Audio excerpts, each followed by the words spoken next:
자, 이번에는 24년 3회 산업기사 영역에 있어서의 회로이론 수문항을 같이 한번 살펴보도록 하겠습니다. 첫 번째 문제입니다. 1000Hz의 정연파 교류에서 5mH인 유도 리액턴스와 같은 용량 리액턴스를 갖는 C의 값은 약 몇 마이크로페럿입니까? 라고 물었습니다.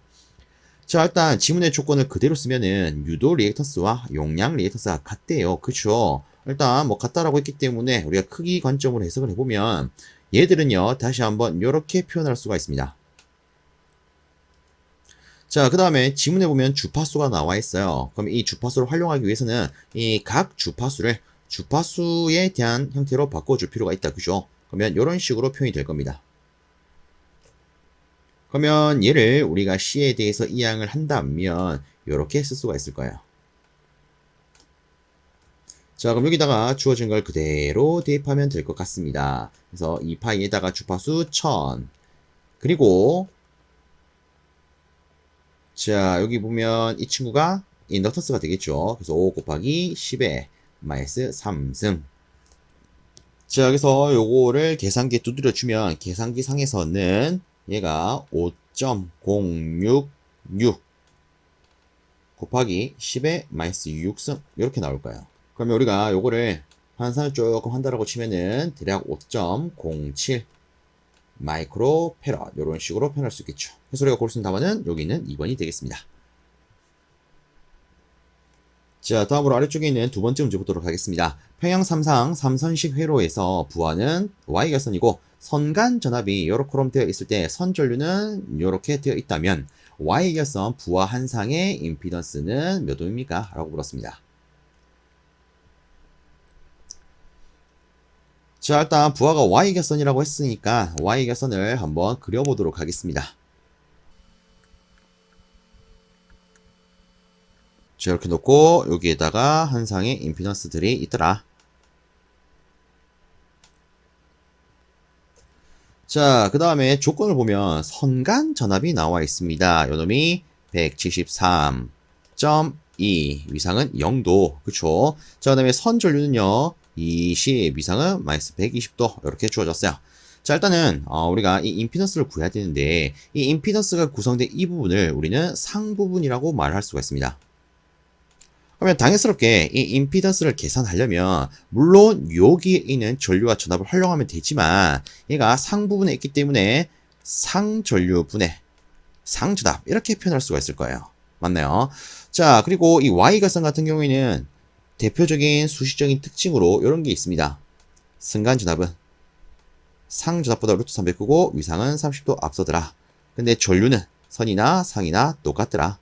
맞습니까? 그러면 우리가 요 놈을 활용해서 풀기 전에 여기에 걸리는 상전압부터 한번 뽑아내 보도록 하겠습니다. 그럼 이 관계에 의거하면요. 상전압은 선간전압의 루트 3을 나누고 위상은 이렇게 표현되더라. 이렇게 쓸 수가 있을 거예요. 물론 얘를요. 다시 한번 적으면 일단 선간전압이 173점입니다. 위상은 0이니까 제외시키고 자, 아래쪽에 루트 3 해주고 그 다음에 얘를 다시 바꾸면 우리는 이렇게 쓸 수가 있겠죠. 그리고 여기서 이 친구를 계산을 한다면 얘는 대략적으로 100 이렇게 나올 겁니다. 그러면 우리가 여기다가 바로 이렇게 한번 넣어 보겠습니다. 여기 구한값 100에다가 위상 마이너스 30 넣어주고요. 그 다음에 전류는 20 위상 마이너스 120이 되겠죠. 그럼 끝났네요. 일단 크기끼리 우리가 처리를 해주면 5가 나올 거고요. 그 다음에 위상 처리하면 얘는 90도 이렇게 나올 겁니다. 그래서 우리가 고를 수 있는 답안은 여기 있는 2번이 되겠죠. 다음으로 세 번째 문제 보도록 하겠습니다. 자동차 축전지에 무브와 전압을 측정을 하니까 13.5V를 지시했답니다. 이때 전격이 이렇게 되는 자동차 전구를 연결하여 축전지의 단자 전압을 측정을 하니까 이런 값을 지시를 했대요. 이때 축전지의 내부장은 얼마요? 라고 물었습니다. 자, 일단 여기는 축전지는 하나의 전원 장치이기 때문에 저는 이렇게 표현하도록 하겠습니다. 여기에 축전지가 있어요. 그리고 내부장이 있고요. 여기 기전력 부분이 있습니다. 자, 그 다음에 무브와 전압을 측정하니까 얼마가 되더라? 13.5V가 되더라. 자, 지금 부하가 없을 때 이런 전압이 나왔대요. 그럼 이 말은 결국 여기 축전지가 갖는 기전력이 얼마인 거랑 같다? 13.5V인 거랑 같다. 이렇게 볼 수가 있겠죠. 그러면 이 부분은 지우도록 하겠습니다. 자, 이렇게 놓고 부하를 설치를 합니다. 즉 자동차 전구를 설치를 해요. 자, 이렇게 설치를 하니까 이때 단자 전압이 얼마가 되더라? 12V가 되더라.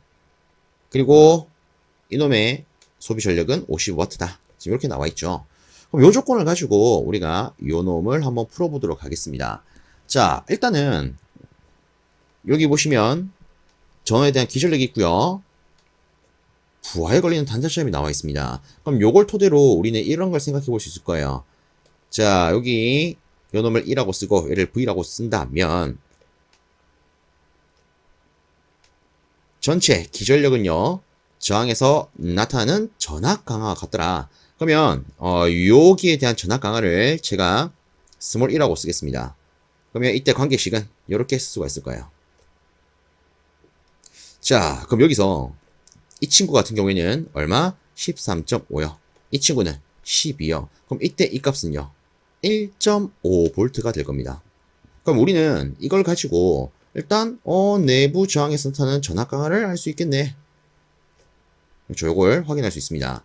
근데 문제는 여기서 뭘 물었다? 내부 저항을 물었어요. 그러면 이렇게 한번 해봅시다. 우리가 내부 저항에서 나타나는 전압을 알고 있습니다. 그쵸? 그리고 저항을 계산을 해야 돼요. 전압과 저항에 있어서 생각해 볼 수 있는 기본적인 수식 뭐가 있을까? R은 I분의 V가 있겠더라. 그쵸? 지금은 제가 여기 내부 전압 강화를 스몰 1로 적었기 때문에 이렇게 표현을 해놨습니다. 그러면 우리가 이 값은 1.5로 알아요. 그럼 여기 흐르는 전류만 알면 되겠네요. 이놈은 어떻게 해야 될까? 자, 여기서의 힌트가 이 친구가 됩니다. 자, 일단 얘를 이렇게 한번 표현을 해볼게요. 실제 이 부하에 걸리는 전압을 알고 있고 소비하는 전력을 알고 있습니다. 그쵸? 그러면 이때 우리는 이런 관계를 활용하면 되겠네요. 맞습니까? 그리고 기본적으로 이 축전지는 직류 전원이죠. 그러면 막바로 이렇게 썼을 때 그 단위는 와트가 나올 겁니다. 그리고 또 하나 더, 여기 있는 전구. 우리가 전구 같은 경우에는 순수 저항체로 취급할 수가 있죠. 그렇죠? 그러면 이 회로는 결국 저항만의 회로가 되기 때문에 막바로 이렇게도 해석할 수 있을 거예요. 자, 여튼 요걸 토대로 우리가 전류를 계산해 보겠습니다. 전류는 V분의 P 하면 되겠죠. 그럼 이때 V는 12, 전력은 55가 됩니다. 요거를 계산 때리면 이 친구가 4.58A가 나올 거예요. 그럼 끝났죠? 여기다가 4.58 넣어줍니다. 그래서 계산기를 두드리니까 얘가 0.328 정도가 나오더라. 그럼 우리가 주어진 보기상에서 고를 수 있는 것은 대략 0.33 되더라. 이렇게 체크할 수 있는 문제가 되겠습니다. 자, 다음으로 아래쪽에 네 번째 문제 보겠습니다. 대칭 육상 기전력의 성간전압과 상전압의 위상차나고 물었습니다. 자, 일단 여기서 하나만 조금 체크를 하자면 대칭 N상 교류에서 첫 번째 성형 결선을 볼 거고요. 그 다음에 두 번째는 환형 결선을 보도록 하겠습니다. 일단 성형 결선 같은 경우에 선간 전압 관계부터 따져보면 얘는 요런 관계성을 갖습니다. 이 사인 n분의 파이 상전압. 이때 n이 뭡니까? 상수. 그죠? 자, 그 다음에 위상은요. 이렇게 표현할 수 있겠죠. 자, 그 다음으로 전류 같은 경우에는 서로 같더라. 자, 그 다음에 환형결선 같은 경우에는 선간 전압과 상전압의 관계가 같습니다. 그리고 위와 반대로 선전류가 상전류에 있어서 이 사인 n분의 파이만큼 되더라. 그리고 위상은요, 요거 그대로 쓰면 되죠. 다만 앞에 뭐가 붙는다? 마이너스가 붙는다. 그럼 이 문제 같은 경우에는 우리가 요런 위상차에 대한 공식을 알아야 풀 수 있는 문제가 될 겁니다. 자, 근데 여기서 이거 한번 생각을 해볼게요. 일단 요 문제를 보시면 얘가 성형결선인지 환형결선인지 없습니다. 맞습니까? 근데 이 문제는 우리가 딱 보면서 얘는 이 결선 기준으로 계산하는 문제구나 라고 파악은 할 수가 있습니다. 왜? 만약에 환연결선이라면 이때 선간전압과 상전압의 위상차는 없을 거예요. 0도가 될 거예요. 근데 보기에 0도가 있다 없다? 없습니다. 이걸 토대로 이 문제는 결선 언급은 없지만 성형결선 기준으로 계산할 수 있겠더라. 이런 거 파악할 수 있다라는 거죠. 자, 그럼 여기서 바로 요걸 가지고 한번 계산 때려 보겠습니다. 우리가 써야 되는 것은 요거 아닙니까? 근데 지금 육상이기 때문에 요따다가 6을 넣으면 될 거예요. 그러면 답은 60도가 나올 겁니다. 자, 근데 여기서 한 가지만 더. 아니, 나는 계산을 하니까, 내 계산기에서는 1.047, 요런 값이 나오는데, 야, 이거 뭔데? 자, 만약에 이런 경우라면, 아마 요것 때문일 겁니다. 일반적으로 여러분들이 갖고 있는 계산기를요, 우리가 뭐 특별히 설정 값에 손을 대지 않았다. 그러면 그 계산기는 이 파일을 3.14, 즉 원줄 값으로 인식을 하고 있을 겁니다. 근데 우리가 지금 계산해야 되는 것은 위상차, 각도에 대한 거예요. 그쵸? 근데 이 파이라고 하는 것은 실제 두 가지의 개념을 가지고 있습니다. 하나는 각도로서의 180도, 하나는 원주율 3.14. 그죠? 근데 우리가 지금 필요한 것은 각도예요. 그러면 이때 파이는 어떤 값으로 취급해야 된다? 180. 그래서 여러분들 계산기에 두드실 때 파이 대신에 여기다가 180을 넣고 계산을 때려 보십시오. 그러면 정상적으로 이 값이 나올 겁니다. 아시겠죠? 은근히 요것 때문에 머리 아파하시는 분들이 계시더라고요. 그래서 이런 것 때문에 머리 아파하지 않으셨으면 좋겠습니다. 다음으로 5번째 문제입니다. 자기 인덕턴스가 100mH인 두 코일을 감극성으로 직렬 접속하여 합성 인덕턴스가 20mH일 때 두 코일 간의 상호 인덕턴스는 어찌 됩니까? 라고 물었습니다. 자, 일단은 감극성으로 직렬로 접속을 한대요. 그럼 이때 합성 인덕턴스 한번 봅시다. 자, 여기서 말하는 감극성은 우리가 다르게 자동 접속 이렇게 말을 할 수가 있겠죠. 그래서 이때 이 친구의 합성 인덕턴스를 다시 쓰면 두 코일의 자기 인덕턴스에다가 마이너스 2 곱하기 상호 인덕턴스 이렇게 놓을 수가 있습니다. 근데 이 값이 얼마라고요? 20mH이라고요. 그죠? 그리고 자기 인덕턴스는 두 코일 다 100mH라고 주어져 있습니다. 그럼 여기다가 100 넣으면 이 값 구할 수 있겠다. 그죠? 자, 그래서 우리가 뭐 이항 정리를 한다라고 하면은 뭐 요거 더하면 200이 될 거예요. 넘기면 마이너스 20은 2m 이런 식으로 표현할 수 있을 겁니다. 그쵸? 그럼 끝났네요. m은 요거 계산하면 180 2를 넘기면 90 나오겠죠. 그래서 정확하게 90mH가 되겠더라. 답은 2번 고를 수 있겠습니다. 다음으로 6번째 문제 보도록 하겠습니다. 그림 같은 회로에서 임피던스 파라미터 Z1노는 하고 물었어요. 여기 보니까 뭐 요상한 회로가 하나 나와 있습니다. 자, 여기서 누락이 하나 된 게 있네요. 요놈 L1, L2 얘가 누락이 되었더라. 자, 요 문제를 일단 저는 이렇게 한번 언급을 드려보겠습니다. 보통 우리가 이 관도 문제로서 보는 임피던스 파라미터의 대표적인 유형은요, 이런 게 있습니다. 자, 요런 T형 회로를 줘요. 그리고 나서 요 부분에 대한 임피던스를 Z1, 여기를 Z2, 여기를 Z3 이렇게 줍니다. 그리고 이 상태에서 Z1놈과 Z12, 그 다음에 Z21, Z22를 구해봐라. 이런 게 나오죠. 자, 근데 이런 형태라면 굉장히 간단히 풀 수가 있습니다. Z1놈은요, 1차에서 1차, 1에서 1으로 이렇게 돌아갈 때 그 경로상에 합이 되더라. 그럼 이렇게 쓸 수가 있겠죠. 그 다음에 Z22는 반대로 2에서 2, 2차에서 2차로 돌아갈 때 경로상의 합. 그래서 얘는 Z2 플러스 Z3가 됩니다. 그럼 이때 이 Z1, 2와 2는 어떻게 됩니까? 회로 가운데 있는 거죠. Z2, Z2. 근데 지금 주어진 회로는요, 이 꼬라지가 아니에요. 그럼 얘는 어떻게 풀면 될까? 자, 요 같은 경우에는 이렇게 안내를 드려보겠습니다. 실질적으로 우리가 방금 봤던 이 Z11부터 Z22까지는 어떤 수식관계로 표현이 됩니다. 그 수식관계가 어떻게 표현됩니까? 자, 일단 전체적으로 싹 다 모든 파라미터가 임피던스 꼬라지기 때문에 당연스럽게 전류분의 전압이더라, 전류분의 전압이더라, 전류분의 전압이더라, 전류분의 전압이더라 이렇게 쓸 수가 있습니다. 그럼 여기서 중요한 건 이 아래 첨자들이죠. 실제 이 전압과 전류는요, 이 아래 첨자를 따라서 순서대로 1, 1, 1, 2, 2, 1, 2, 2 이렇게 표현할 수가 있습니다. 그럼 결국 지금 구하라고 하는 Z1노는요, 우리가 요 관계를 가지고 풀 수가 있어요. 자, 그럼 볼게요. 실상 뭐 1차 측 기준으로 보면 되겠네요. 그럼 이때 1차 측에 대한 임피던스 자체가 그냥 Z11원 아니겠습니까? 근데 1차 측을 보시면 임피던스로 뽑아낼 수 있는 것은 솔직히 요 놈밖에 없어요. 맞습니까? 우리가 지금 1차 측만 보고 있는 거기 때문에. 그럼 끝났네요. 이놈에 대한 임피던스는 J 오메가 L요. 근데 보기를 보니까 S 함수로 표현이 되어 있네? 그럼 우리가 알기로 J 오메가는 곧 S로 표현할 수 있기 때문에 얘는 SL이 되겠죠. 정확하게 1차 기준이니까 이렇게 표현이 될 겁니다. 그래서 이 문제의 답은 3번이 되겠죠.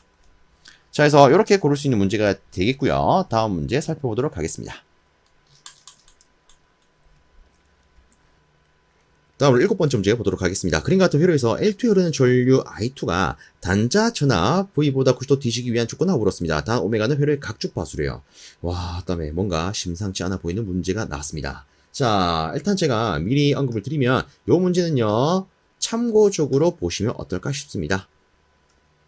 흔히 말하는 답만 체크해볼까, 뭐 이런 정도의 문제라고 보시면 어떨까 싶어요. 자, 일단은 제가 이 놈에 대해서 한번 다뤄보도록 하겠습니다. 자, 우리가 이 문제를 접근하기 전에 요거 하나 생각을 해볼게요. 우리가 익히 다루는 내용 중에 이런 게 있습니다. 저항만의 회로. 저항만의 회로에서는 전류는 전압과 위상이 어떻게 됩니까? 전류는요, 전압과 위상이 동일하더라. 그쵸? 얘를 우리가 다르게 동상이라고 부릅니다. 자, 그 다음에 코 1만의 회로 한번 떠올려 볼게요. 코 1만의 회로에서 전류의 위상은 어떻게 됩니까? 전류는 전압보다 위상이 90도 뒤지더라. 그쵸? 그럼 반대로 콘덴서만의 회로는요. 이때는 전류는 전압보다 위상이 90도 앞서더라. 그래서 우리는 익히 이런 걸 알고 있습니다. 그럼 자 보세요. 지금 우리가 해야 되는 게 뭡니까? 전류가 전압보다 90도 뒤지기 위한 조건. 즉, 요놈 기준으로 볼 수 있겠네. 이런 걸 체크할 수 있겠죠. 그죠? 그럼 우리가 애초에 생각을 해볼 수 있는 것은, 여기 있는 단자 전압과 이 전류의 관계식을 만든 다음에 그 관계식에서 요 조건이 형성될 수 있도록만 해주면 되겠네. 다르게 말하면, 실수부가, 즉 저항이 없으면 되겠네. 그렇지 않습니까? 그래서 실상 이 콜만 회로 같은 경우에는 기본적으로 허수 기준으로 표현이 됩니다. 맞습니까? 그렇기 때문에 이 둘의 관계식에 있어서 허수로만 표현되면 되기 때문에 실수는 0이면 되더라. 자, 그러면 이제 한번 들어가 보겠습니다. 일단 저는 이렇게 접근할게요. 이놈과 이놈의 관계를 만들어내기 위해서 첫 번째는요, 이 회로의 전체 임피던스를 뽑아내 보도록 하겠습니다. 자, 우선 요놈에 대한 것부터 먼저 표현을 하면 얘는 J 오메가 L1이 될 거예요. 그 다음에 직렬로 이 회로가 있다. 그죠? 자, 근데 얘들은 서로 간에 병렬로 되어 있습니다. 그럼 우리 이렇게 쓸 수 있겠죠? 이 회로와 이 회로에 있어서 두 놈 간의 합분의 곱. 그러면 실상 얘는 이렇게도 표현이 될 거예요. 맞습니까? 자, 일단 전체 임피던스는 제가 하나 뽑아냈습니다. 자, 그 다음에 두 번째는요. 이 회로의 전체 전류 한번 따져볼게요. 일단 여기 보면 전체 전류가 I1으로 표현이 되어 있다. 그죠? 그럼 얘는요. 그럼 간단하게 전체 임피던스 분의 여기 인가되는 전체 전압 하면 될 거예요. 맞나요? 자, 일단 얘는 요 정도로만 표현을 놔두겠습니다. 그리고 추후에는 실제 요 값을 여기다가 대입한 형태로 바꿔주면 될 거예요. 자, 어쨌든 이렇게 두고 세 번째, 이제 요 놈에 대한 정보를 뽑기 위해서 전류 분배 법칙을 적용해 보겠습니다. 자, 일단 저는요 I2에 대해서 표현을 할 거예요. 그러면 우리가 이렇게 볼 수 있겠죠. 일단 이 I1 전체 전류가 여기까지는 들어올 겁니다. 그럼 이렇게 분배가 될 거예요. 그럼 이때 전류 분배 법칙은 병렬로 접속된 두 저항의 합분의 누구 거? 남의 거. 즉 우리가 구하고자 하는 전류는 요 놈이 되니까 이 놈에 대한 게 아니라 남의 거. 이렇게 쓸 수가 있고, 뒤에는 전체 전류를 곱해주면 될 겁니다. 그쵸? 자, 근데 이 전체 전류는요, 우리가 다시 표현을 하면, 우리가 방금 이렇게 표현했기 때문에 이렇게 쓸 수가 있습니다. 그리고 이 전체 임피던스는 얘를 넣음으로써 다시 표현할 수 있을 거예요. 그래서 이 친구를 지우고요. 다시 이렇게 한번 표현해 보겠습니다. 자, 그럼 여기서 우리가 일단은 분모끼리 조금 정리를 해주면, 자, 보세요. 이 덩어리와 이렇게 분배를 취하면 실제 앞에 거 두 개 연산한 것은 이렇게 표현될 거예요. 자, 그 다음에 이놈과 이놈을 연산하게 되면 실제 요놈이 약분이 됩니다. 그래서 요것만 적어주면 될 거예요. 자, 요 상태에서 제가 요놈도 정리를 좀 하겠습니다. 그러면 우리가 뭐 간단하게 정리한다라고 치면은 이놈과 이놈 자체를 연산하면 이렇게 될 거고요. 요거 두 개를 연산한다라고 치면은 이렇게 될 거예요. 그러면 요 꼬라지를 제가 아래쪽에다 색깔을 바꿔서 다시 조금 쓰도록 하겠습니다. 그래서 I2는 일단 분모에 있어서 실수부터 먼저 쓰면은, 자, 그 다음에 허수 부분 요놈과 요놈을 쓰도록 할게요. 일단 뭐 J 오메가로 묶어낸다라고 치면은 이렇게 쓸 수가 있을 겁니다. 그러면 자 보세요. 일단 우리가 골라야 되는 것은 이놈이 이 전압보다 90도 뒤지기 위한 조건입니다. 맞습니까? 그러면 이렇게 한번 해볼게요. 요 관계식에서 실제 위상이 이렇게만 표현되면 될 거예요. 맞습니까? 근데 실제 이렇게 표현된다는 것은 이 위상을요 조금 정정을 해서 분모 기준으로 갖다 붙인다면 이렇게 표현되는 게 될 겁니다. 즉, 이 분모 자체에 대한 위상이 얼마나 된다? 90도면 된다. 맞습니까? 자, 그럼 보세요. 우리가 보통 이 위상이라고 하는 것은 어떻게 계산을 하죠? 아크, 탄젠트, 실수분의 허수로 계산한다. 그죠? 맞습니까? 그럼 실제 이 각도가 90도가 되려면 여기 있는 값 자체가 무한대가 되어야 합니다. 얘가 무한대가 되려면 이 분모에 있어서 실수가 어떤 값을 가져야 된다? 0값. 결론 잡으세요. 우리가 앞에서 실수가 0이 되면 되겠네 이런 걸 생각을 미리 했습니다. 근데 지금 요 꼬라지 기준으로 해석을 하더라도 실수가 0이 되면 되겠네 이런 결론이 나오죠. 자, 그러면 여기서 이 분모의 실수분은 어느 부분입니까? 딱 요 부분 아니겠습니까? 맞습니까? 이놈이 0이 되면 여기서 요구하는 이 조건이 되더라. 그쵸? 자, 그러면 이 친구를 요렇게 갖고 오겠습니다. 자, 갖고 와서 다시 쓸게요. R1, R2 마이너스 오메가 제곱 L1, L2가 얼마이면 되더라? 0이면 되더라. 그럼 결론적으로 이 친구를 이항을 한다라고 치면은 R1, R2 치면은 R1, R2는 오메가 제곱 L1, L2 이런 관계로 표현할 수 있겠네. 그래서 이 문제의 답은 몇 번이 된다? 4번이 된다. 그래서 이런 식으로 제가 한번 접근을 해봤는데 그다음에 뭔가 좀 거시기하다 그죠? 그래서 이런 거는 참고적으로 봐주시면 되지 않을까 싶습니다.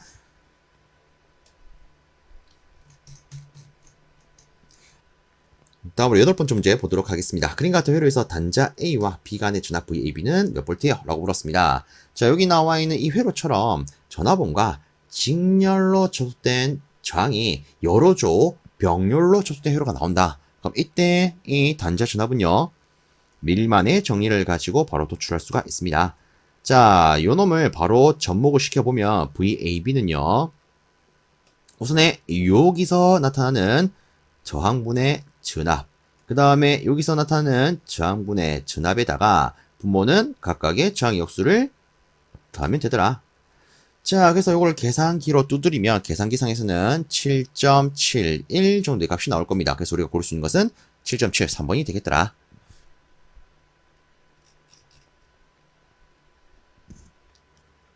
다음으로 9번째 문제 보도록 하겠습니다. 그림에서 이런 전원전압 인가를 했을 때 인덕턴스 L에 축적되는 에너지나 물었습니다. 자, 여기 축적되는 에너지를 물었어요. 자, 일단 저는 이렇게 한번 안내를 드려보겠습니다. 우리가 익히 아는 것 중에 코일에 축적되는 에너지가 있는데 요놈의 꼬라지가 어떻게 되죠? W는 2분의 1 Li 자승력. 그쵸? 근데 여기 주어진 지문을 보면요. 일단 전압이 요런 코사인 함수, 즉 순식값 형태로 주어졌습니다. 근데 이 에너지에 대한 꼴을 보니까 이런 코사인이 그대로 따라오네. 그럼 결국 이 축적되는 에너지도 순식값 꼴로 표현이 되었겠구나.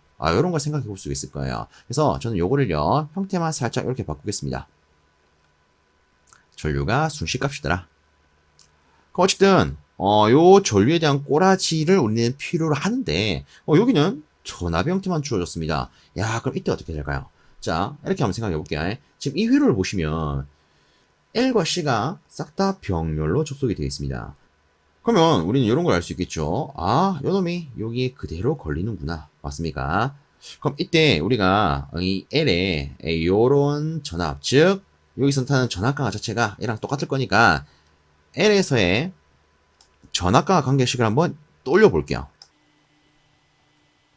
자, 우리가 전압강화에 대한 수식으로 쓴다면 이 친구를 L의 dt분의 di 이렇게 쓸 수가 있을 겁니다. 맞네요. 근데 저는요 전류에 대한 수식이 필요해요. 그럼 양변을 적분하면 되겠네요. 적분하면 이렇게 표현될 거예요. 다시 우리한테 필요한 i는 어떻게 표현되더라? L분의 1 인테그랄 L에 걸리는 단자 전압 dt 이렇게 되더라. 근데 지금 보시면 여기 걸리는 단자 전압 자체는 이거 아니겠습니까? 그러면 여기서 얘를 이렇게 표현할 수 있을 거예요. 다 있으면 이렇게 쓸 수 있겠죠. 그래서 실질적으로 얘를 계산하게 되면 이렇게 표현할 수가 있습니다. 그러면 얘를 여기다가 대입하면 될 것 같아요. 그쵸? 자, 그래서 이렇게 한번 해보겠습니다. 축적되는 에너지. 자, 그러면 다시 한번 더 전개를 하면 이렇게 표현할 수 있을 거예요. 그래서 수식을 조금만 더 정리를 해보면 이 친구 약분 되겠죠. 자, 그래서 이렇게 표현할 수가 있습니다. 근데 여기서 문제가 하나 발생을 합니다. 어떤 문제가 발생하느냐? 여기 보기를 보니까 사인 제곱 오메가 t가 없는데, 그쵸? 자, 그래서 실제 이 문제 같은 경우에는 우리가 정확하게 답을 고르기 위해서는 추가적인 개념을 하나 더 들고 와야 됩니다. 자, 여기서 제가 안내를 드릴 추가적인 개념은 삼각함수의 반각 공식이라는 친구예요. 자, 일단 저는 여기서 두 가지를 한번 적어 보겠습니다. 하나는 사인 함수에 대한 거. 사인 제곱 2분의 x는 2분의 1 마이너스 코사인 x와 같더라. 자, 그 다음에 코사인 함수에 대한 걸 쓰면 이 친구는요 2분의 1 플러스 코사인 x와 같더라. 얘를 우리가 반각 공식이라고 부릅니다. 그러면 지금 우리한테 필요한 것은 사인 제곱의 꼴을 바꿀 수 있는 거, 요 놈이 되겠죠. 맞습니까? 그러면 저는 일단 이렇게 한번 해보겠습니다. x 자리에다가 2오메가 t를 한번 넣어 볼게요. 그러면 실제 여기 있는 관계식은요 이렇게 바뀔 거예요. 사인 제곱 2분의 2오메가 t 이꼴 2분의 1 마이너스 코사인 2오메가 t. 그럼 여기서 이 친구 약분이 될 거예요. 따라서 사인 제곱 오메가 t는 2분의 1 마이너스 코사인 2오메가 t랑 같더라. 그러면 여기 도출한 것을 여기다가 한번 접목을 시켜 보겠습니다.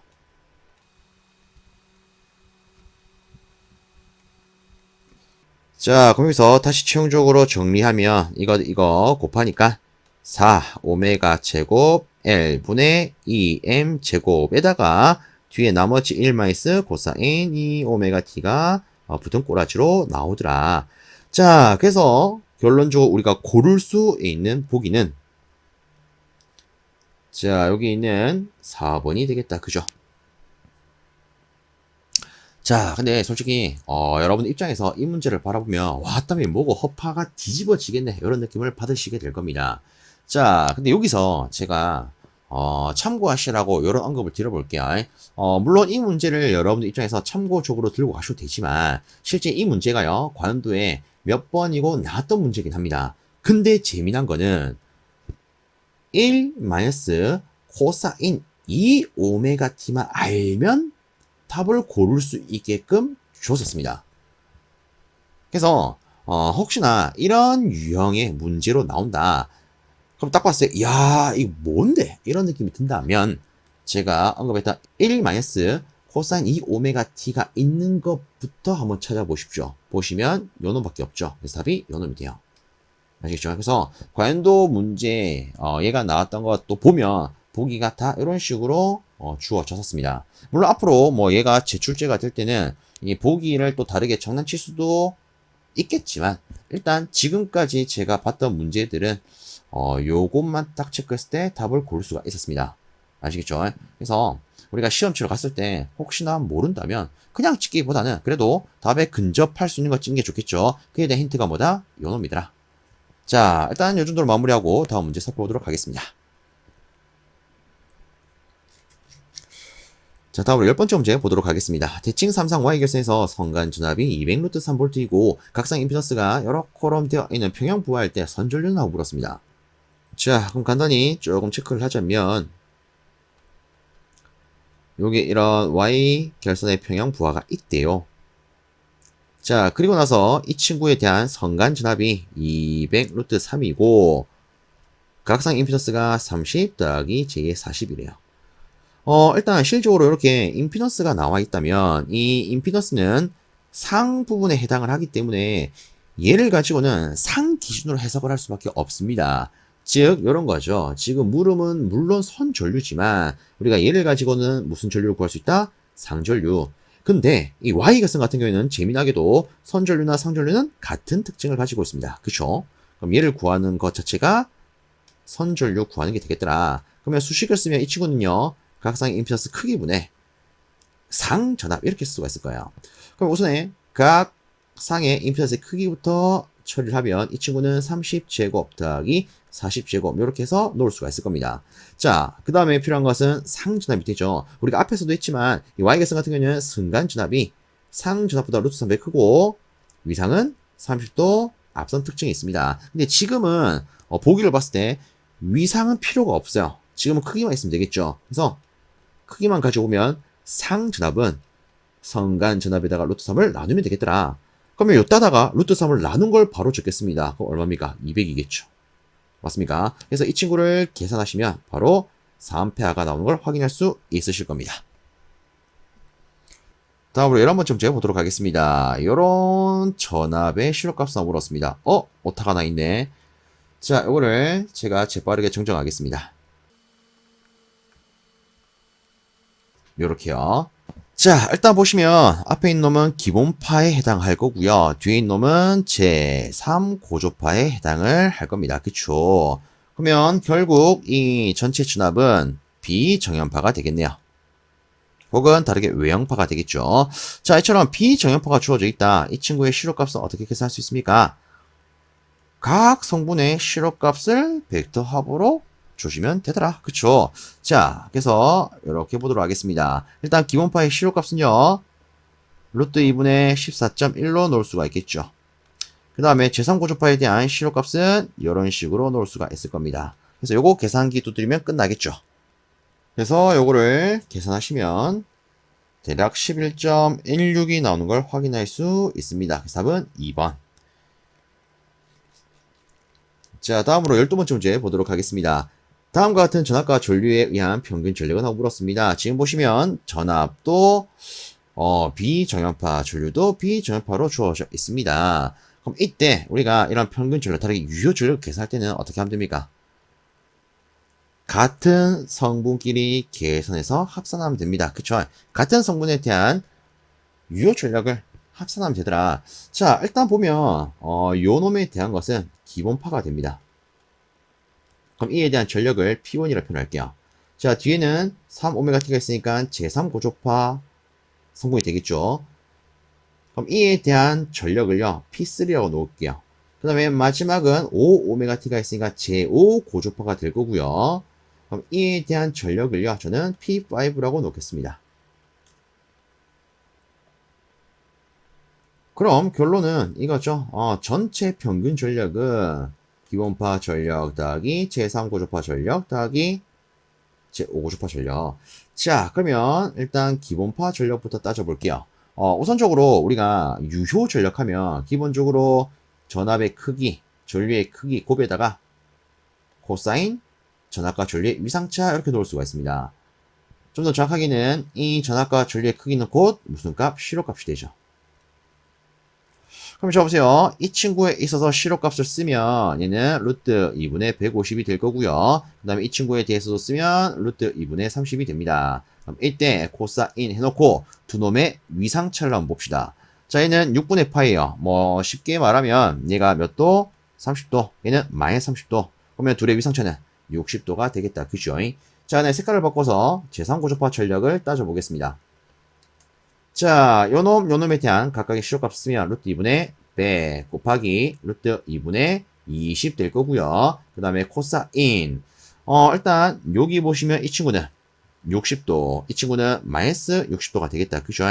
그럼 이때 위상차는 120도가 되겠네요. 자, 끝으로 요놈 제5고조파 전력 한번 따져보겠습니다. 자, 일단 여기서 여러분들이 조금 주의를 하셔야 되는 것은, 자, 우선 필요 없는 건 좀 지우고 안내를 드릴게요.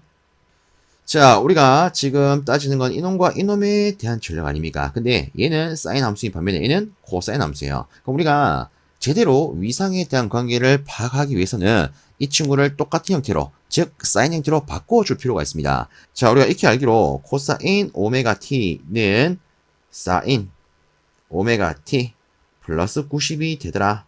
그쵸? 그러면 요거를요, 이렇게 바꾸겠습니다.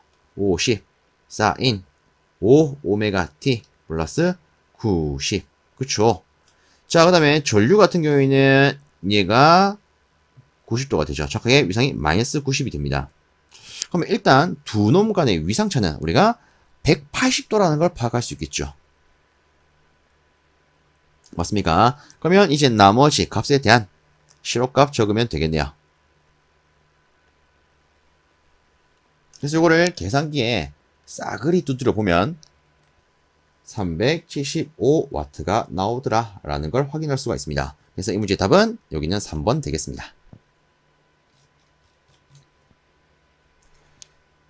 다음으로 13번째 문제 보도록 하겠습니다. R이 5옴이고 오메가 L이 4옴인 R을 직렬회로의 비정연파 전압 요런 놈을 인가했을 때 제3 왜 이러죠? 제3 고조파 전류의 시로값은? 하고 물었습니다. 자, 일단은 우리가 지금 따져야 되는 것은 제3 고조파 전류의 시로값이에요. 그러면 당연히 제3 고조파 기준의 임피던스 크기 분의 제3 고조파 전압의 시로값이 있으면 될 겁니다. 그러면 일단 전압의 수식에서 제3고조파를 체크하면 얘죠. 근데 요놈은 제3고조파에 있어서 최대값이 됩니다. 그러면 시로값은요, 루트 1을 없앤 25가 될 거예요. 맞습니까? 자, 그 다음에 여기서 중요한 게 하나 있습니다. 실제 이 N고조파에 있어서는 여기 있는 이 친구 유도성 리액턴스가 어떻게 됩니까? N배가 되죠. 그래서 이 문제는 요거를 깔고 가셔야 됩니다. 자, 그러면 이때 이 친구는요, 우리가 제3고조파에 대한 걸 계산하는 거니까 3배가 되어서 전체 12가 될 거예요. 그럼 우리가 제3고조파에 대한 임피던스의 크기를 표현을 하면 이렇게 표현할 수가 있을 겁니다. 일단 저항값 5 그대로. 그렇죠. 저항은 실제 이 n에 대한 영향을 받지 않죠. 자, 그래서 이 친구 넣고 그 다음에 3배 된 이 친구 넣으면 끝나겠네요. 자, 그래서 이거를 계산기에 두드려 봅니다. 계산기에 두드려 보면 대략 1.92 나오는 걸 확인할 수 있으실 거예요. 그래서 이 문제의 답은 1번을 고를 수 있겠더라.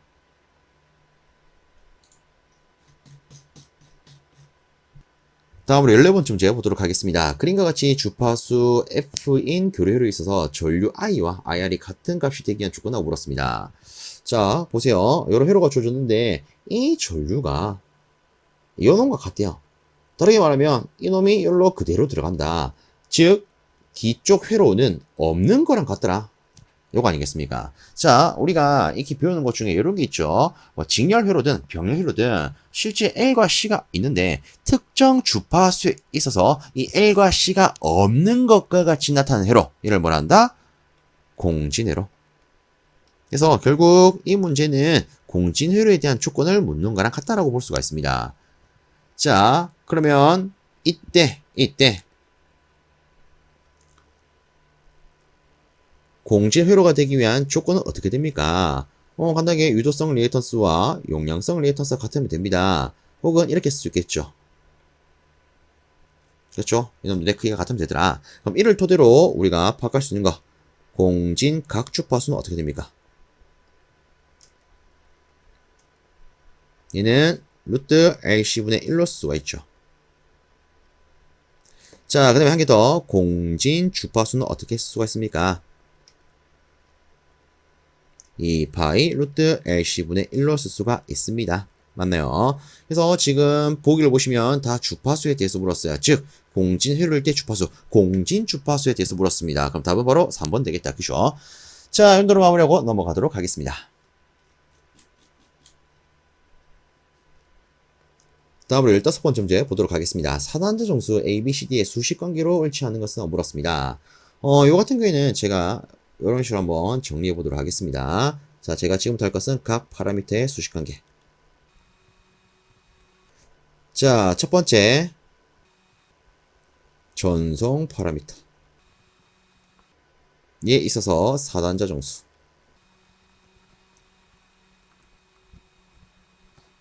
자, 일단은 우리가 익히 알아야 되는 것 중에 이런 게 있죠. A는 뭘 의미합니까? 전압비요. 맞습니까? B는 임피던스요. C는요, 어드미턴스요. D는요, 전류비요. 자, 요거를 알면은 일단 기본적인 수식은 세울 수가 있습니다. 전압비니까, 전압 대 전압이겠구나. 임피던스니까 전류분의 전압이겠구나. 어드미턴스니까 이 친구의 역수, 전압분의 전류겠구나. 전류비니까, 이거 전류분의 전류겠구나. 그쵸? 그리고 이 4단자 정수는요, 재미나게도 모든 요소가 싹 다 2차분의 1차로 구성이 됩니다. 이렇게 하면 끝이에요. 자, 그 다음에 두 번째, 임피던스 파라미터. 실제 요거 같은 경우에는 우리가 앞에서 간단히 봤습니다. 그죠? 그 다음에 세 번째, 어드미턴스 파라미터. 자, 간단히 다시 한번 보면, 임피던스 파라미터에 있어서 Z11, Z12, Z21, Z22 다시 한번 빠르게 보면 어쨌든 모두가 다 임피던스이기 때문에 I분의 V, I분의 V, I분의 V, I분의 V 꼬라지는 똑같이 나올 거예요. 다만 아래 첨자를 기준으로 어떻게 할 수 있다? 11이면 11, 12면 12, 다시 21, 22 이렇게 쓸 수 있더라. 끝입니다. 그러면 어드미턴스 파라미터는 어떻게 씁니까? 즉 Y11, Y12, Y21, Y22 얘는 어떻게 씁니까? 실제 얘도 임피던스 파라미터랑 똑같이 들어갑니다. 일단 어드미턴스이기 때문에 전압분의 전류, 전압분의 전류, 전압분의 전류, 전압분의 전류로 쓸 수가 있겠죠. 자, 그럼 얘도 똑같이 11, 12, 21, 22 이렇게 쓸 수가 있어요. 그래서 뭐 자주 나오는 건 아니지만 때때로 이런 놈들에 대해서도 그리고 지금 문제처럼 이렇게도 물을 수 있습니다. 그래서 이렇게 만들 수 있다는 거 참고적으로 봐주시고요. 어쨌든 이에 따라서 우리가 고를 수 있는 답안은 여기 있는 2번이 될 거예요. 왜? I2분의 V1이어야 하는데 I2분의 V2로 되어 있거든요. 다음에 16번째 문제 보도록 하겠습니다. 3상회로의 대칭분 전압이 이렇게 주어져 있을 때 A상에 대한 전압은 하고 물었습니다. 자, 친절하게 각각이 뭔지도 언급이 되어 있어요. 그쵸? 자, 일단 빠르게 복습 하나만 하고 바로 답 체크해 보도록 하겠습니다. 자, 우선에 우리가 대칭분 행렬에 대해서 한번 좀 생각을 해보겠습니다. 대칭분에 대해서 쓰면은 V0, V1, V2 이렇게 쓸 수가 있죠. 자, 근데 여기서 중요한 거는 아래 첨자로 이렇게 0, 1, 2로 진행을 할 때는 3도 따라서 나온다. 그래서 0, 1, 2, 3 순서 따라서 얘도 나온다. 요거 잡아주셔야 됩니다. 자, 그 다음으로 행렬을 완성시키면 첫 번째 행과 첫 번째 열은 싹 다 1이죠. 그 다음에 순서대로 A, A제곱, 아래쪽 거꾸로 A제곱, A 이렇게 쓸 수가 있습니다. 뒤에는 불평형 성분들이 오더라. 자, 이와 반대로 불평형 성분에 대해서 체크를 해보면 이제 자리가 바뀝니다. VA, VB, VC. 그쵸? 근데 얘는 아래 첩자가 영문으로 되어 있어요. 그렇기 때문에 여기다가 이놈처럼 3은 오지 않습니다. 중요한 요거죠. 아래 숫자가 숫자로 되어 있을 때는 뭐가 온다? 3이 아래에 온다. 아시겠죠? 자, 다시 이놈에 대해서 보겠습니다. 일단 얘도 위에 놈과 똑같이 첫 번째가 첫 번째 열은 다 1이에요. 그 다음에 나머지는요, 얘들을 앞뒤로 바꿔주시면 됩니다. 이런 식으로. 자, 근데 지금 구하고자 하는 것은 A상에 대한 전압이에요. 그러면 첫 번째 행과 첫 번째 열 딱 계산하면 A상에 대한 전압은요, 그냥 단순히 각 대칭분을 더한 것으로 계산할 수 있더라. 이렇게 표현할 수 있죠. 그럼 끝났습니다. 여기 주어진 것을 싹 다 더하면 되겠네요. 맞습니까? 그래서 싹 다 더하면 답은 4번 나올 겁니다. 자, 다음으로 17번째 문제 보도록 하겠습니다. 불평형 3상 전류가 각각 A상, B상, C상 이렇게 주어졌을 때 영상 전류나오고 물었어요. 아, 우리 앞에서는 불평형 성분 중에 A상에 대해서 물었는데 지금은 영상분에 대해서 물었습니다. 자, 그러면 얘도 우리가 뭐 막바로 한번 적어보면 앞에서는 전압에 대한 거였지만 그럼 지금은 전류에 대한 거 아니겠습니까? 그러면 앞에서의 V 대신에 I로만 바꿔주시면 끝입니다. 자, 다시 0, 1, 2가 오면은 뭐가 온다고요? 3도 온다고요. 자, 그리고 나머지 그대로 한번 적어보면 이렇게 표현할 수 있겠죠. 자, 어쨌든 지금 필요로 하는 것은 영상분 전류입니다. 그죠? 이놈에 대해서 계산할 때는 이렇게 연산하면 되겠다. 그죠? 자, 그래서 요걸 토대로 영상분 전류 뽑아내면 I0는 3분의 1에다가 IA 더하기 IB 더하기 IC가 됩니다.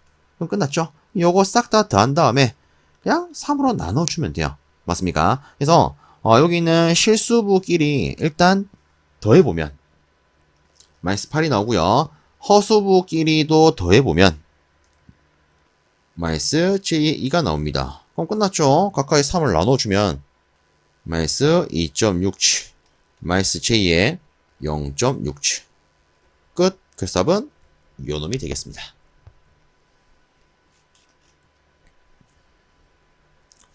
다음으로 18번째 문제 보도록 하겠습니다. 그림 같은 회로에서 처음에 스위치 S가 닫힌 상태에서 회로에 정상 전류가 흐르고 있었답니다. T는 0에서 스위치 S를 연다면 이 회로에 전류는 하고 물었어요. 일단 보기를 보니까 시간 함수로 체크가 되어 있네요. 그러면 결국 전류의 일반회를 구하라는 거겠구나. 이런 걸 생각해 볼 수가 있을 겁니다. 그리고 여기서 오류가 또 하나 있네요. 요놈이 실제 이옴이 아니라 유곰이 되어야 합니다. 자, 그러면 다시 한번 살펴봅시다. 처음에 스위치가 닫혀 있는 상태에서는 일단 여기서 공급된 전류는 이런 식으로만 흐를 거예요. 그쵸? 왜? 전류는 장이 있는 것과 없는 게 병렬로 접속이 되어 있다면 없는 쪽으로 흐르는 성질을 갖고 있기 때문에. 그쵸? 그리고 이렇게 있다가 스위치를 열어요. 즉 여기를 개방을 시킵니다. 그럼 이때 전류는요, 자연스럽게 이렇게 흐르게 될 거예요. 그래서 우리가 스위치를 닫아놨다가 열게 되면은 이 회로의 상태에서 요놈의 조건이 바뀌더라, 이런 걸 파악할 수도 있을 겁니다. 자, 어쨌든 이 스위치를 조작함에 있어서 회로의 상태가 바뀐다, 그죠? 그럼 다시 이놈을 해석하기 위해서는 우리가 과도현상에 대한 개념으로 접근을 해야겠더라. 자, 이 과도현상에 있어서 일반의 기본 공식부터 좀 돌려보겠습니다. 일반에는요, 초기값 마이너스 최종값, 그 다음에 exponential 특성근 t 더하기 최종값으로 구할 수가 있습니다. 자, 그러면 여기서 일단 첫 번째 이 회로의 특성근부터 따져볼게요. 실질적으로 얘를 열 때 기준으로 해석을 하는 거기 때문에 이때 전류는 이렇게 흐른다, 그죠?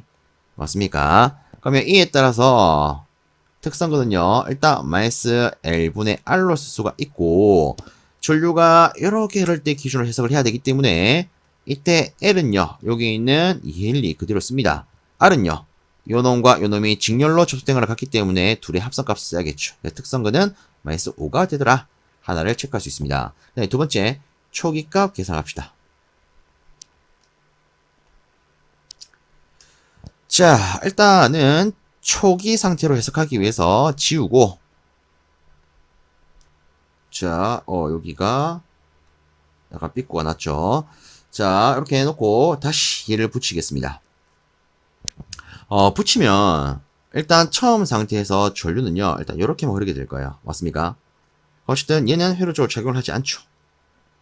자, 그리고 중요한 건 처음에 어떻게 되고 있다고요? 정상 상태 전류가 흐르고 있다고요. 그래서 우리가 조심해야 되는 것은 이 부분이 됩니다. 실적으로 이 인덕터 같은 경우에는 정상 상태에 있어서 이런 직류가 인가가 되면 어떻게 작용합니까? 단락 상태로 적용을 합니다. 단락으로 적용을 합니다. 그죠? 그래서 이놈은 해석할 필요가 없네. 이렇게 볼 수가 있어요. 그럼 이때 이 회로의 구성은요. 20V 전압원과 단순히 4ohm의 저항으로 구성됐다라고 볼 수가 있습니다. 그럼 이에 따라서 이 회로에 흐르는 초기 상태의 전류는 여기에 저항분의 전압해서 5A라고 계산할 수가 있습니다. 자, 네, 세 번째 치중값.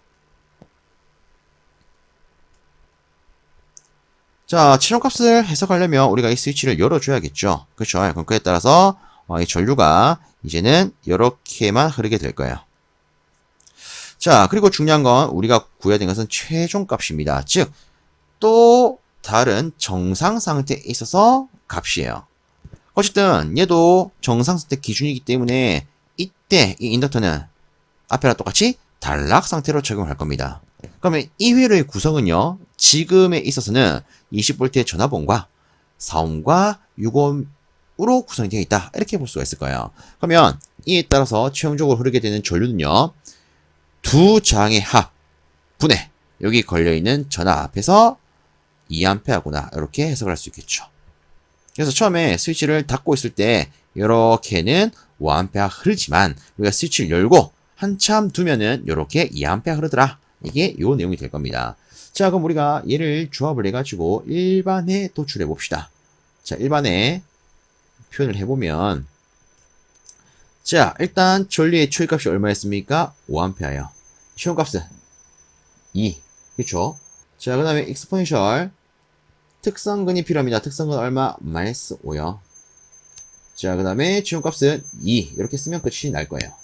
자, 그러면 요거 수식 정리해 봅시다. 일단 요거 쓰면은 3 익스포넨셜 마이너스 5t. 그 다음에 뒤에 있는 거 앞에 쓰면 2 이렇게 되겠죠. 그래서 이 문제의 답은 우리가 1번으로 고를 수 있겠습니다. 다음으로 19번째 문제 보도록 하겠습니다. 다음 회로에서 입력전압 V1t에 대한 출력전압 V2t의 전달함수나 물었습니다. 자, 일단 이 전달함수 같은 경우에는 우리가 막바로 표현을 하면 이렇게 쓸 수가 있죠. 일단 전달함수 기본적으로 라플라스 변환 기준으로 들어가기 때문에 얘들을 이렇게 좀 바꾸겠습니다. 입력분의 출력. 자, 그리고 이런 문제가 나온다. 우리 어떻게 접근할 수 있습니까? 일단 1차 측에 대한 값은요. 1차 측에 있는 단자에서 단자로 갈 때 이 경로상의 저항의 합으로 표현할 수가 있습니다. 그쵸? 근데 얘는 지금 저항이 아니에요. 그래서 보기 보면 S함수가 되어 있기 때문에 얘를 S함수 기준의 저항으로 표현을 하면 CS분의 1로 표현할 수 있습니다. 그러면 이제는 이놈과 이놈 두 개 대해서 밑에 쓰면 되겠다. 그죠? 그래서 이렇게 쓰도록 하겠습니다. 자, 그 다음으로 V2에 대한 것은 얘도 마찬가지로 2차 측 단자에서 2차 측 단자로 갈 때 그 경로상에 있는 저항의 합. 얘는 뭐 CS분의 1밖에 없죠. 자, 그럼 우리는 이것만 정리하면 다 바로 고를 수가 있을 겁니다. 그죠? 자, 우선적으로 저는요, 여기 주어진 보기를 보면 일단 S가 이런 추가적인 분모에 있는 게 아닙니다. 그래서 이 보기와 똑같이 나타내 주기 위해서 위아래 여기는 최종 분모를 그대로 곱해 주도록 할게요. 자, 일단 분자부터 계산하면 서로 약분이 되어서 분자는 1이 될 겁니다. 그 다음 얘를 가지고 이렇게 분배를 하게 되면 RCS 더하기 1 이렇게 표현될 거예요. 근데 일단 이 분모에 RCS 더하기 1이 있는 걸 찾아보니까 얘인데 둘 다 분자값이 달라요. 그럼 이거 답 안 될 겁니다. 맞습니까? 그러면 답은 1번과 2번 둘 중에 하나일 건데 얘는 또 S만 남아있어요. 그래서 S만 남겨주기 위해서 귀찮지만 다시 한 번 더 S를 제외한 나머지를 위아래로 똑같이 나누어 주도록 하겠습니다. 그러면 분자 같은 경우에는 RC분의 1이 될 거고요. 분모를 이렇게 분배를 하게 되면 S 더하기 RC분의 1이 될 겁니다. 그럼 우리가 고를 수 있는 답안은 1번 되겠죠. 자, 이 정도로 마무리하고 다음 문제 살펴보도록 하겠습니다. 다음으로 라스트 20번째 문제입니다. 이런 시간 함수의 라플라스 변환하고 물었습니다. 일단 첫 번째로 단위 임펄스 함수가 나와 있습니다. 그쵸? 자, 이런 단위 임펄스 함수가 나와 있을 때 이 친구의 라플라스 변환은 얼마입니까? 1요. 맞습니까? 자, 그 다음에 여기 보시면 지수 함수가 있습니다. 그럼 일단 요거부터 따져볼게요. exponential -at 승이 있대요. 이 친구를 라플라스 변하면 어떻게 되죠? s 플러스 a분의 1요. 그러면 얘를 여기다가 그대로 접목을 하게 되면 지금 주어진 시간 함수 요 친구는요.